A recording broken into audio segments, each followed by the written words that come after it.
한 해가 지날 때마다 나의 가족사진 속 웃음은 점점 희미해져 갔다. 올해로 41세, 16년간 몸담았던 회사를 떠나 창업한 지 3년 만에 실패한 현실이 나를, 그리고 우리 가족을 짓누르고 있었다. 사업 실패는 물과 기름처럼 보이던 내 삶과 실패라는 단어를 강제로 섞어 놓았다. 현수 씨, 이번 달도 카드값이 연체됐어요. 식탁에 앉은 수진의 목소리에는 더 이상 당혹감도 없었다. 그저 지친 체념만이 묻어났다. 38세의 그녀는 최근 들어 화장기 없는 얼굴로 하루를 시작하는 날이 많아졌다. 한때는 친구들 사이에서 동안 미녀라 불리던 그녀의 얼굴에 세월의 주름이 깊게 패어가고 있었다. 알아요. 다음 주에 해결할게요. 내 목소리에는 확신이 없었다. 그리고 우리 둘 다 그 사실을 알고 있었다. 창업 자금으로 빌린 대출금 5천만 원은 이제 연체이자까지 더해져 감당하기 힘든 액수가 되어 있었다. 아파트 대출금도 3개월째 연체 중이었다. 얼마 전 은행에서 경고 전화가 왔다. 2번만 더 연체되면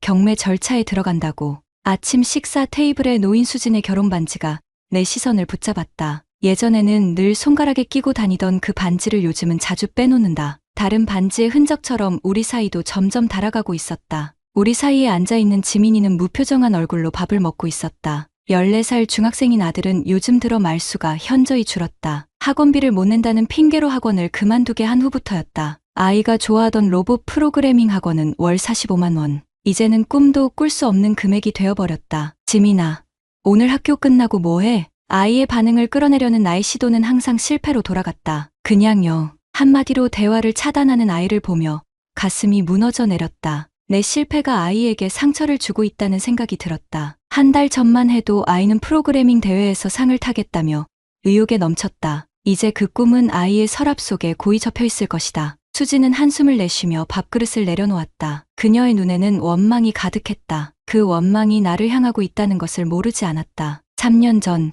중견기업에서 부장 자리까지 오른 내가 회사를 그만두고 IT 솔루션 사업에 뛰어들었을 때 그녀는 반대했다. 안정적인 월급쟁이 삶을 버리고 위험한 도전을 하는 것이 부담스럽다며. 하지만 나는 그녀의 만류를 뿌리치고 사업을 시작했다. 25살부터 쌓아온 경력과 인맥을 바탕으로 성공할 수 있다는 자신감이 넘쳤다. 결과는 참혹했다. 처음 2년간은 어떻게든 버텼지만 작년부터 상황이 급격히 나빠졌다. 첫 대형 계약은 무산되었고 두 번째 거래처는 중간에 부도가 났다. 3천만 원짜리 장비를 들여놓고 납품하지 못한 채 망연자실했다. 자금은 바닥났고 누적된 카드빚은 감당하기 힘들어졌다. 나 먼저 나갈게. 수지는 접시를 싱크대에 올려놓고 가방을 들었다. 예전과 달리 다녀올게라는 인사도 없었다. 이제는 서로의 감정도 함께 연체된 상태였다. 창문으로 그녀가 아파트 단지를 빠져나가는 모습을 지켜보았다. 예전에는 늘 차로 데려다 주던 아내를 이제는 버스 정류장까지 바라보는 것이 전부였다. 차는 2달 전 팔았다. 생활비로 쓰기 위해서였지만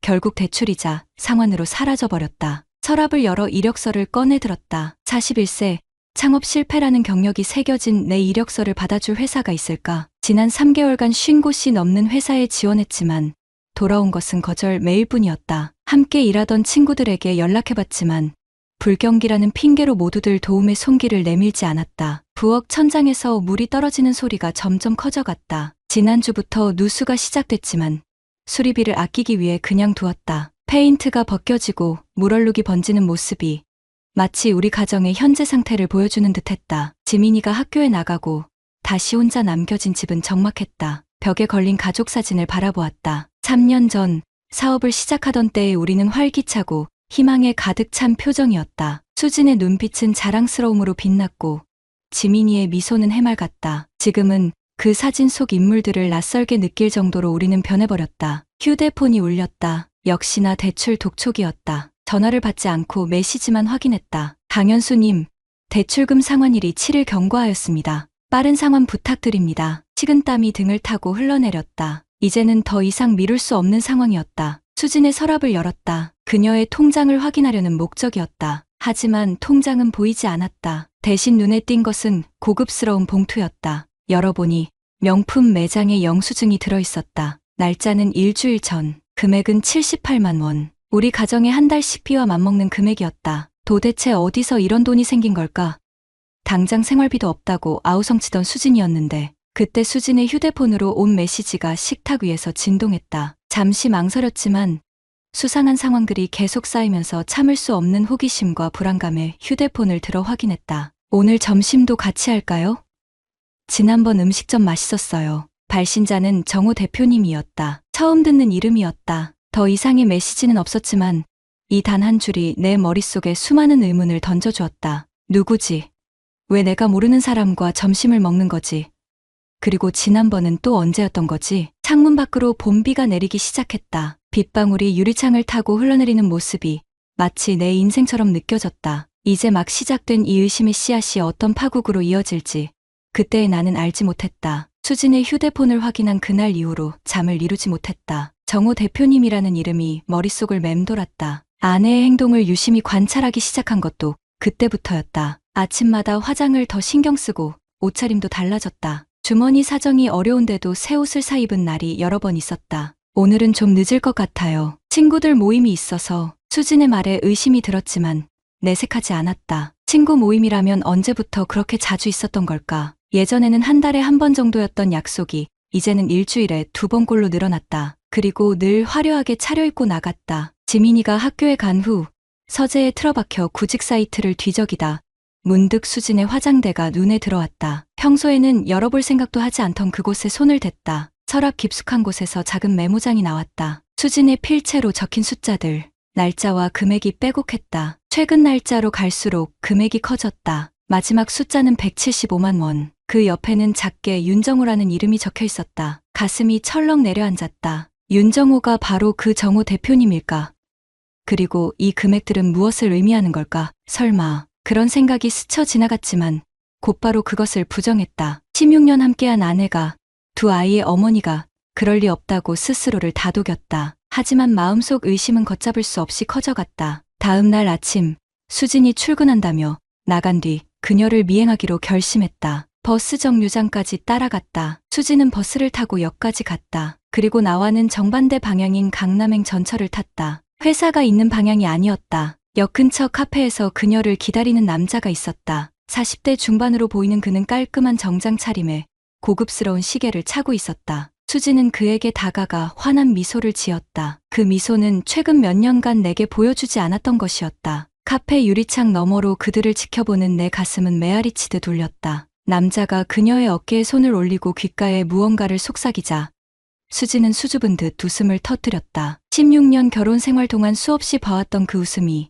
이제는 다른 남자를 향해 피어나고 있었다. 미행은 계속되었다. 그들은 고급 레스토랑으로 향했다. 점심 식사 후 남자는 백화점으로 수진을 안내했다. 그리고 명품 매장에서 가방을 사주는 모습이 보였다. 내가 한 달 월급으로도 살 수 없는 가방이었다. 남자는 카드를 꺼내 계산했고 수진은 마치 처음 연애하던 시절의 소녀처럼 기뻐했다. 집으로 돌아오는 발걸음이 무거웠다. 의심은 이제 확신이 되었다. 아내는 나를 배신하고 있었다. 고급차를 타고 명품을 선물 받으며 풍요로운 삶을 누리는 다른 세계가 그녀에게 있었다. 그 세계에서 나와 지민이는 존재하지 않는 듯했다. 그날 밤 수진은 새 가방을 숨긴 채 집에 돌아왔다. 평소와 다름없이 저녁을 차리고 지민이의 숙제를 봐주는 모습이었다. 마치 아무 일도 없었다는 듯이. 식탁에 앉은 그녀를 바라보는 내 눈빛이 달라졌음을 그녀는 알아차리지 못했다. 오늘 기분이 안 좋아 보여요. 수진의 말에 나는 고개를 저었다. 아직은 때가 아니었다. 더 많은 증거가 필요했다. 그냥 면접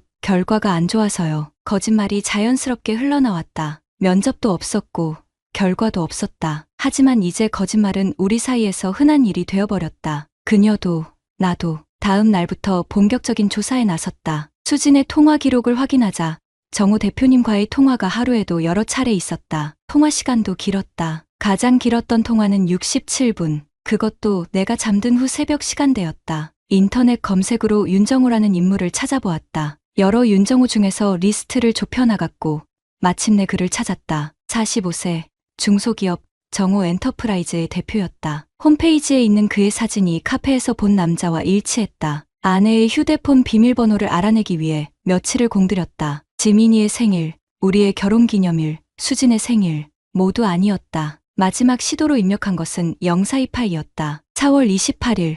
그날은 무슨 날일까? 화면이 열렸다. 메시지함으로 들어갔다. 정호와 주고받은 도저히 남편이 볼 수 없는 내용들이 가득했다. 사진도 있었다. 고급 호텔 로비에서 함께 찍은 사진, 레스토랑에서의 사진, 그리고 더 충격적인 사진들까지. 가슴이 찢어지는 듯했다. 손이 떨려왔다. 스크린샷을 찍으려는 순간 전화가 울렸다. 정호 대표님이었다. 순간 당황해 전화를 받았다가 아무 말 없이 끊었다. 하지만 이미 늦었다. 그가 내 목소리를 들었을 것이다. 얼마 후 수진에게서 연락이 왔다. 휴대폰 봤어요? 짧은 질문이었지만 모든 것을 담고 있었다. 나는 대답하지 않았다. 그날 저녁 수진은 평소보다 일찍 귀가했다. 얼굴은 창백했고 눈은 충혈되어 있었다. 그녀는 거실에 앉아있는 나를 보더니 한숨을 내쉬었다. 언제부터 알았어요? 침묵이 흘렀다. 지민이는 방에서 게임을 하고 있었다. 아이에게 들리지 않게 목소리를 낮추었다. 몇 달 전부터 이상한 낌새를 느꼈어요. 하지만 확신한 건 얼마 전이죠. 수지는 고개를 숙였다.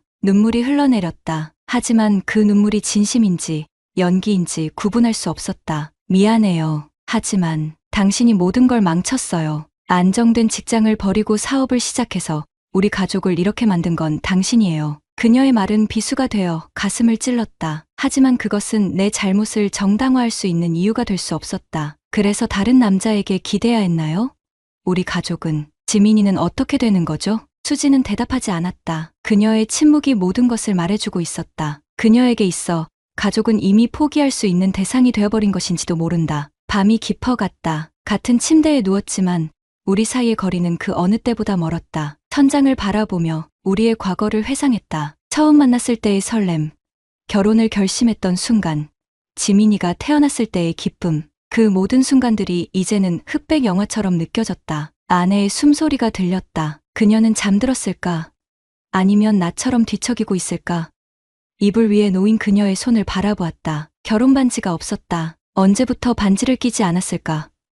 그리고 나는 언제부터 그것을 눈치채지 못했을까? 창밖으로 도시의 불빛이 깜빡였다. 저 불빛 어딘가에 윤정우라는 남자가 있을 것이다. 내 아내를 빼앗아간 그 남자. 하지만 깊이 생각해보면 그녀는 이미 마음으로는 우리 가족을 떠난 지 오래였던 것 같다. 경제적 어려움이 우리 사이에 균열을 만들었고 그 균열은 점점 커져 이제는 돌이킬 수 없는 강이 되어버렸다. 잠들기 전 마지막 생각은 지민이었다. 14살 아들에게 이 사실을 어떻게 말해야 할까? 혹은 말하지 않고 넘어갈 수 있을까? 아이의 상처를 생각하니 가슴이 미어졌다. 이제부터 시작될 전쟁에서 가장 큰 희생자는 아마도 지민이가 될 것이다. 일주일이 지났다. 수진과 나는 같은 공간에 있으면서도 서로 다른 행성에 살고 있는 것 같았다. 대화는 최소한으로 줄었고 눈빛 교환조차 피했다. 그러면서도 지민이 앞에서는 최대한 평소와 다름없이 행동하려 했었다. 하지만 아이는 이미 우리 사이의 변화를 감지한 듯했다. 아내의 외도를 확인한 후 나는 결정적인 증거들을 모으기 시작했다. 법적 대응을 위해서였다. 변호사와의 상담에서 위자료 청구를 위해서는 구체적인 증거가 필요하다는 것을 알게 되었다. 감정적으로는 무너져 내렸지만 이성적으로는 차갑게 계산하기 시작했다. 아내의 행적을 더 자세히 추적하기 위해 GPS 추적 앱을 그녀의 휴대폰에 몰래 설치했다. 윤리적으로 옳지 않다는 것을 알면서도 이미 무너진 신뢰 속에서 나는 다른 선택지가 없었다. 앱을 통해 수진이 자주 찾는 장소들이 드러났다. 강남의 특정 호텔,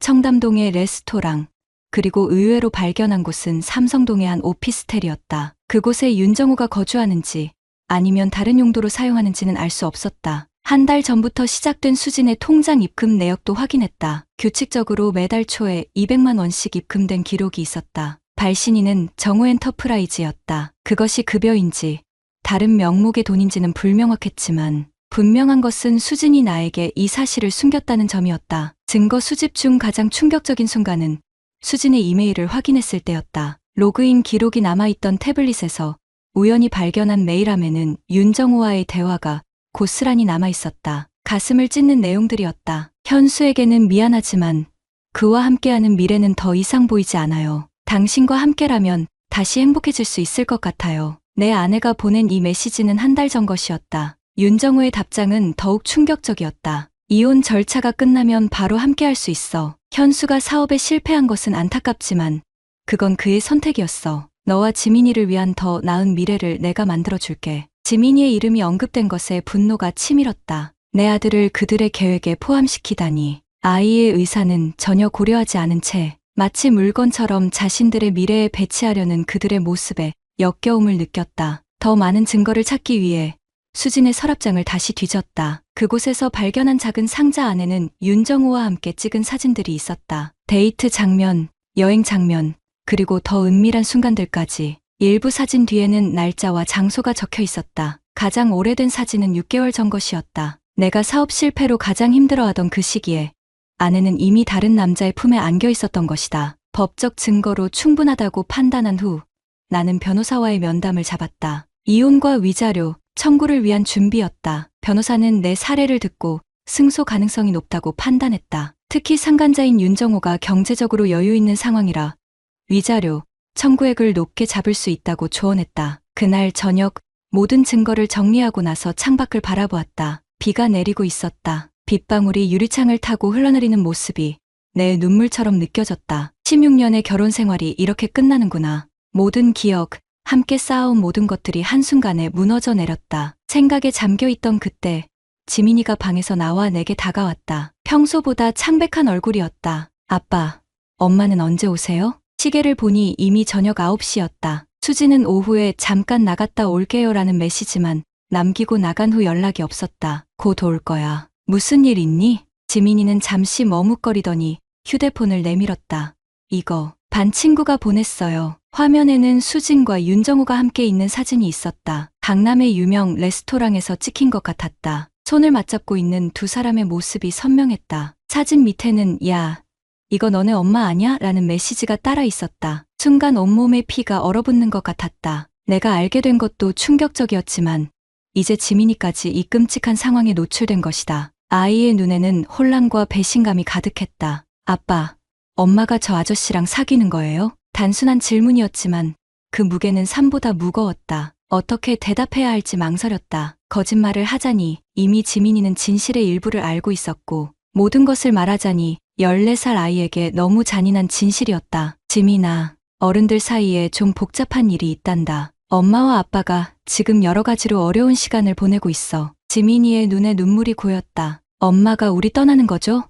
저 아저씨랑 살려고. 말을 잇지 못하고 아이는 흐느꼈다. 그 모습에 가슴이 찢어지는 듯했다. 내 실패가 가족을, 특히 아무 잘못 없는 아이에게까지 이런 상처를 준다는 사실이 나를 더욱 무겁게 짓눌렀다. 지민이를 안아주었다. 어깨가 가늘게 떨렸다. 아이의 등을 쓰다듬으며 위로의 말을 건네고 싶었지만 내 입에서는 아무 말도 나오지 않았다. 나 역시 위로가 필요한 상처 입은 사람이었기 때문이다. 자정이 지나서야 수진이 돌아왔다. 그녀는 현관문을 열자마자 거실에 앉아있는 나와 지민이를 보고 얼어붙은 듯 서 있었다. 아마도 이미 지민이가 알고 있다는 사실을 직감했을 것이다. 침묵이 방 안을 가득 채웠다. 지민이가 먼저 입을 열었다. 엄마, 그 아저씨는 누구예요? 수진의 얼굴에서 핏기가 가셨다. 그녀는 입을 열려다 말았다. 무슨 말을 해야 할지 몰라 하는 듯했다. 지민아, 내 방으로 가렴. 엄마랑 아빠가 이야기할 게 있어. 내 말에 지민이는 잠시 망설이다가 자리에서 일어났다. 그러나 문득 돌아서서 수진을 똑바로 쳐다보았다. 엄마가 우리 버리는 거죠?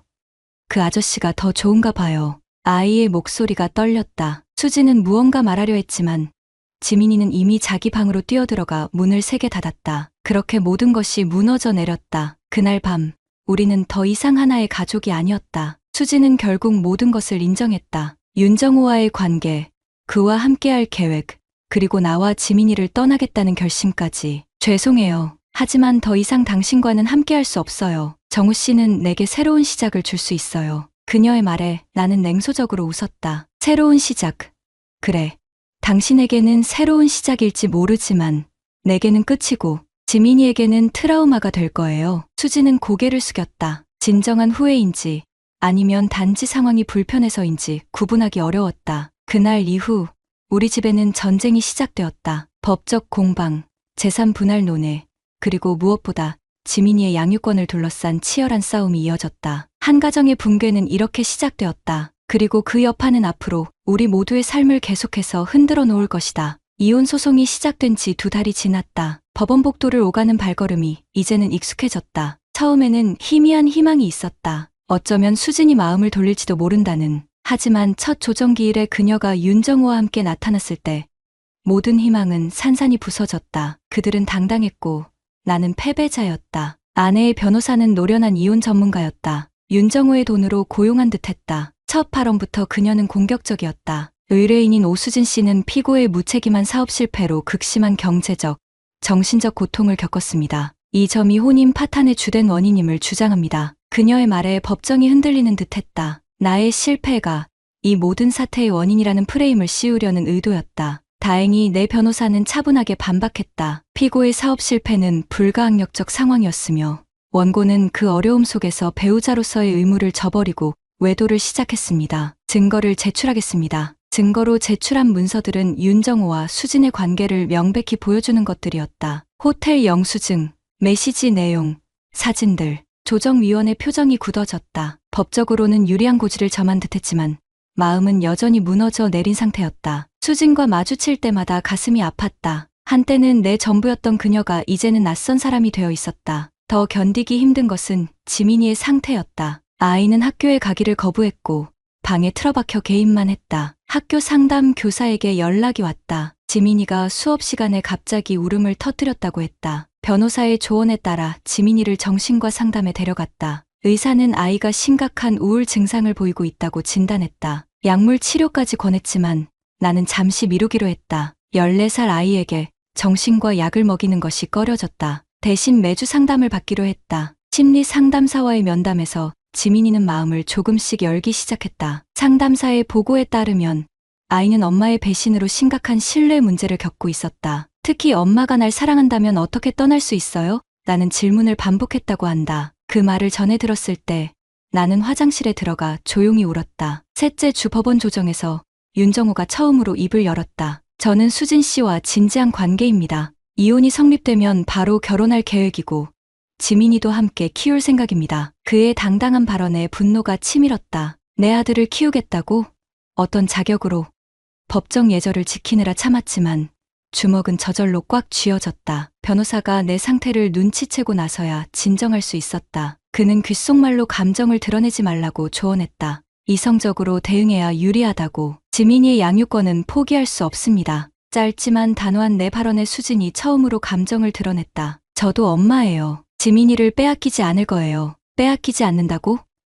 아이를 물건처럼 여기는 그녀의 말에 역겨움이 느껴졌다. 정작 먼저 떠나려는 건 그녀였는데 조정은 결국 결렬되었다. 양육권 문제로 합의점을 찾지 못했다. 다음 단계는 정식 재판이었다. 더 긴 시간이 필요했고 더 많은 비용이 들 것이다. 하지만 지민이를 지키기 위해서라면 무엇이든 할 준비가 되어 있었다. 법원을 나서는 길에 우연히 윤정호와 마주쳤다. 수지는 화장실에 간 상태였다. 우리 둘만 남겨진 공간에서 그가 먼저 말을 걸었다. 강현수 씨, 무의미한 싸움을 길게 끌지 맙시다. 당신도 알잖아요. 결국 지는 건 당신이라는 걸. 그의 말투에는 자신감과 우월감이 가득했다. 나보다 더 좋은 변호사, 더 많은 돈, 그리고 무엇보다 수진의 마음까지 가진 그는 이미 승자의 위치에 있다고 생각하는 듯했다. 제 아들은 돈으로 살 수 없습니다. 차갑게 대답했지만 그는 비웃기만 했다. 돈으로 살 수 없는 건 없어요. 특히 요즘 같은 세상에서는. 그의 말에 주먹이 날아갈 뻔했다. 그러나 그런 행동은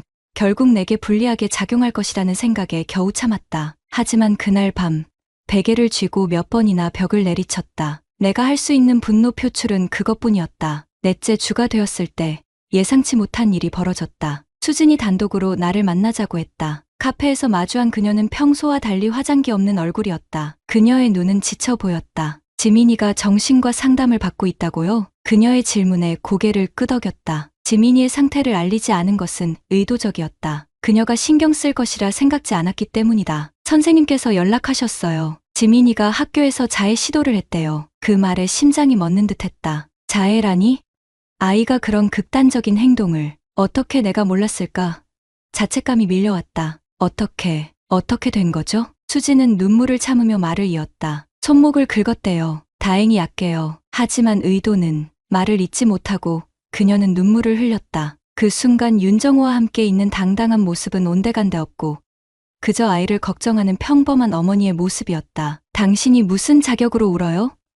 지민이를 버리려는 건 당신이잖아요. 참았던 분노가 터져 나왔다. 그녀는 고개를 숙였다.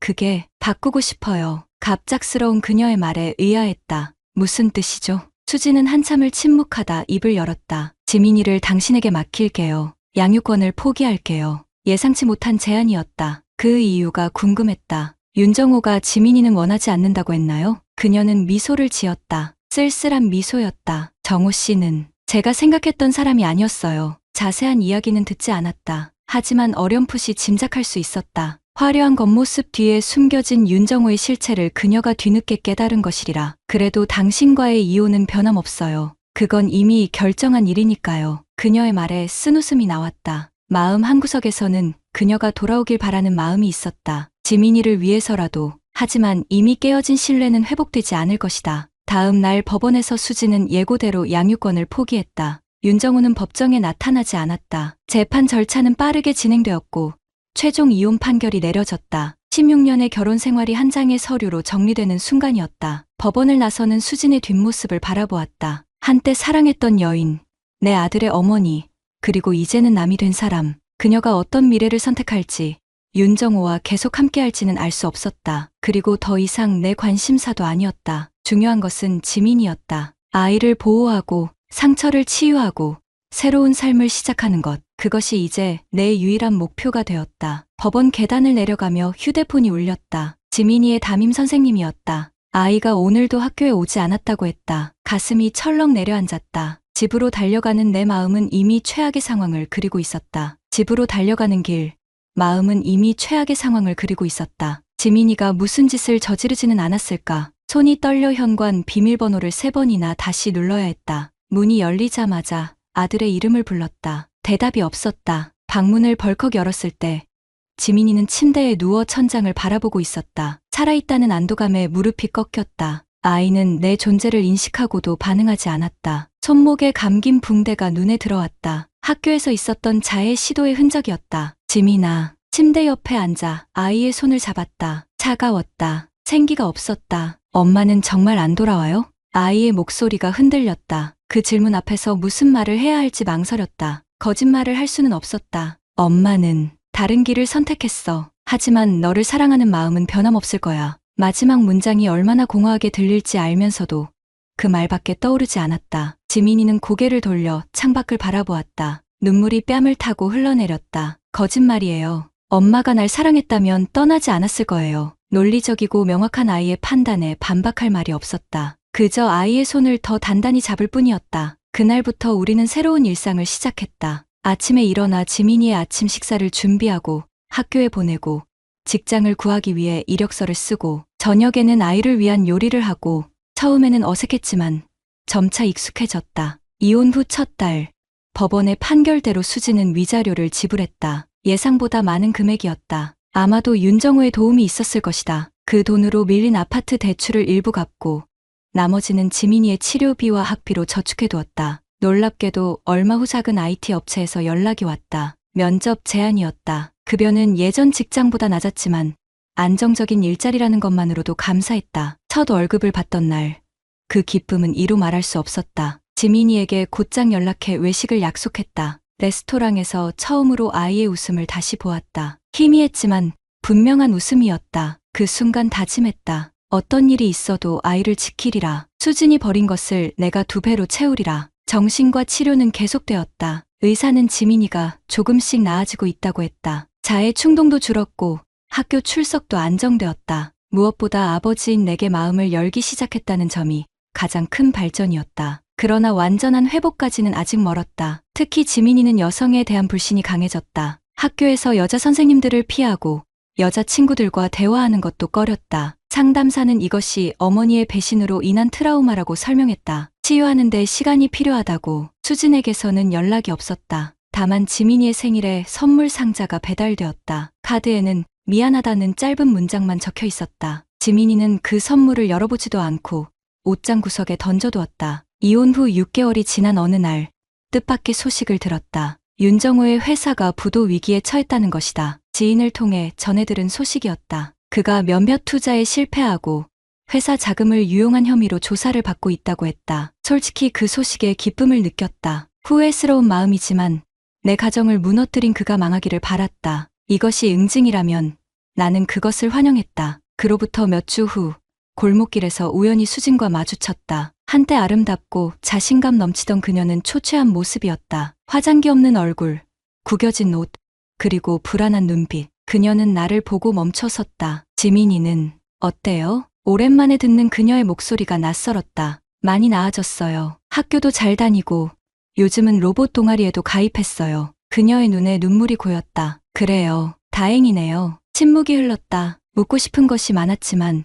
이미 지나간 일을 다시 들춰봐야 의미가 없다고 생각했다. 윤정호는요? 그럼에도 그 질문만은 던져보았다. 그녀는 고개를 숙였다. 사기꾼이었어요. 모든 사업이 거짓이었고 돈도 대부분 빚으로 유지하던 거였어요. 지금은 연락도 안 돼요. 묘한 감정이 밀려왔다. 통쾌함과 동시에 연민. 그녀도 결국 속았던 것이다. 그리고 그 대가로 모든 것을 잃었다. 도움이 필요하면 연락해요. 지민이의 어머니니까. 내 말에 그녀는 고마움을 표했지만 더 이상의 대화는 없었다. 서로의 삶은 이미 다른 길로 접어들었다. 그녀는 천천히 걸어가는 뒷모습만을 남겼다. 집에 돌아와 지민이에게 수진을 만났다는 이야기는 하지 않았다. 아이의 마음이 조금씩 안정을 찾고 있는 상황에서 불필요한 동요를 일으키고 싶지 않았다. 이혼 판결 1주년이 되는 날, 우연히 신문에서 윤정호의 기사를 보았다. 횡령 혐의로 구속되었다는 내용이었다. 사진 속 그의 모습은 법정으로 들어가는 초라한 뒷모습뿐이었다. 한때 당당하고 거만했던 그 모습은 찾아볼 수 없었다. 기사를 보며 복잡한 감정이 들었다. 승리감, 통쾌함, 그리고 동시에 공허함. 그가 망했다고 해서 깨진 내 가정이 회복되는 것은 아니었다. 지민이의 상처가 치유되는 것도 아니었다. 그날 밤 일기를 쓰기 시작했다. 이것이 내 마음의 치유 과정이라고 생각했다. 분노와 복수심을 글로 풀어내면서 점차 그것에서 자유로워지기를 바랐다. 오늘 윤정호가 구속되었다. 한때는 그가 파멸하기를 간절히 바랐지만 지금은 그저 공허함만 남았다. 복수는 달콤하지 않다. 중요한 것은 지민이와 나의 새로운 시작이다. 일기의 마지막 문장은 내가 나아가야 할 방향을 알려주었다. 과거에 집착하는 것이 아니라 새로운 미래를 만들어가는 것. 그것이 진정한 승리일 것이다. 이혼 후 1년 6개월이 지난 어느 날, 지민이가 처음으로 수진에 대해 물었다. 아빠, 엄마 만나도 돼요? 예상치 못한 질문이었다. 그동안 지민이는 어머니에 관한 이야기를 철저히 피해왔다. 물론이지. 엄마도 너를 보고 싶어 할 거야. 아이의 눈에 담긴 복잡한 감정이 보였다. 분노,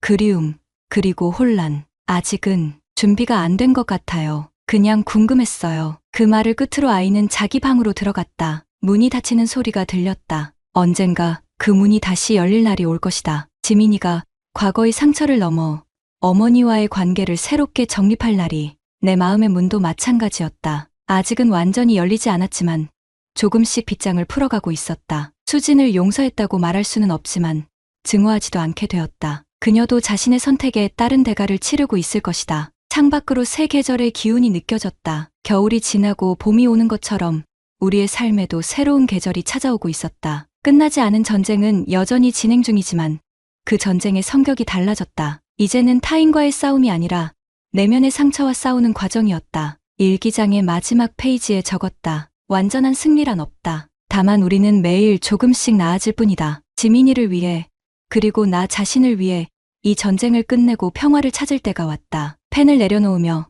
창밖의 별을 바라보았다. 어딘가에서 수진도 같은 하늘을 바라보고 있을까? 우리는 이제 서로 다른 길을 걷지만 한때 같은 꿈을 꾸었던 사람들이었다. 그리고 지민이를 통해 영원히 연결된 존재일 것이다. 그렇게 우리의 이야기는 완전한 결말 없이 흘러간다. 끝나지 않은 전쟁.